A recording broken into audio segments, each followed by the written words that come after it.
Shalom, selamat pagi, selamat datang di Renungan Harian Toraya, Kamis 4 Mei 2023. Sebelum masuk di Renungan Harian Toraya, mari kita berdoa. Bapa, di dalam nama Tuhan Yesus, kami ingin baca firman-Mu, biarlah firman-Mu ini tetap di hati kami dan kami lakukan setiap hari. Di dalam nama Tuhan Yesus. Amin. Yeskiel 34 ayat 20 sampai 31. Yeskiel 34 ayat 20. Oleh sebab itu beginilah firman Tuhan Allah terhadap mereka. Dengan sesungguhnya aku sendiri akan menjadi hakim di antara domba yang gemuk dengan domba yang kurus. Oleh karena semua yang lemah kamu desak dengan lambungmu dan bahumu serta kamu tanduk dengan tandukmu, sehingga kamu menghalau mereka keluar kandang. Amin firman Tuhan. Tema pagi ini adalah tanggung jawab gembala. Hampir setiap hari kita mendengar berita tentang para pemimpin yang harus berhadapan dengan hukum karena menyalahgunakan jabatannya, dan akhirnya harus mendekam dalam penjara. Tidak sedikit pula sesama kita yang menjadi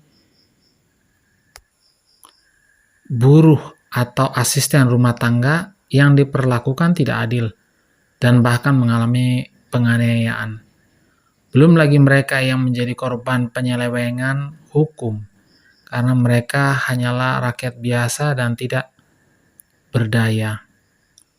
Para pemimpin termasuk pemimpin agama yang sekonyongnya diharapkan menjadi gembala, tetapi justru menambah penderitaan dan sumber konflik.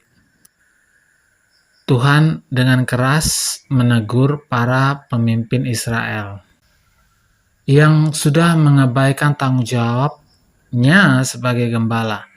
Para pemimpin Israel justru memanfaatkan kawanan domba untuk menggemukkan diri sendiri, mencerai-beraikan mereka, dan membiarkan mereka dalam ancaman bahaya. Hal inilah yang membuat Tuhan murka, dan karena itu Ia akan datang menjadi hakim di tengah umat, di antara yang gemuk dan yang kurus, antara pemimpin dan umat. Beginilah firman Tuhan Allah terhadap mereka. Dengan sesungguhnya aku sendiri akan menjadi hakim di antara domba yang gemuk dengan domba yang kurus.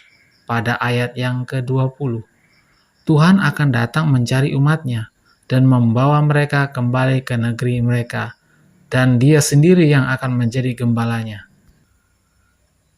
Para pemimpin dituntut oleh Allah untuk bertanggung jawab atau mempertanggungjawabkan perbuatannya. Melalui nubuat Yeskiel, Tuhan menjanjikan bahwa Allah akan mengirim seorang gembala yang berkenan kepadanya, yaitu Mesias. Dialah yang akan memelihara umatnya. Dia akan menurunkan hujan berkat ke atas tanah yang kering dan menjadikannya taman kebahagiaan, ayat yang 29. Maka domba akan hidup tentram dan damai. Amin. Mari kita berdoa. Bapa dalam nama Yesus, terima kasih atas firman-Mu. Biarlah firman-Mu ini tetap tinggal di hati kami dan kami lakukan setiap hari di dalam nama Tuhan Yesus. Haleluya. Amin. Selamat pagi, selamat beraktivitas. Tuhan Yesus memberkati. Amin.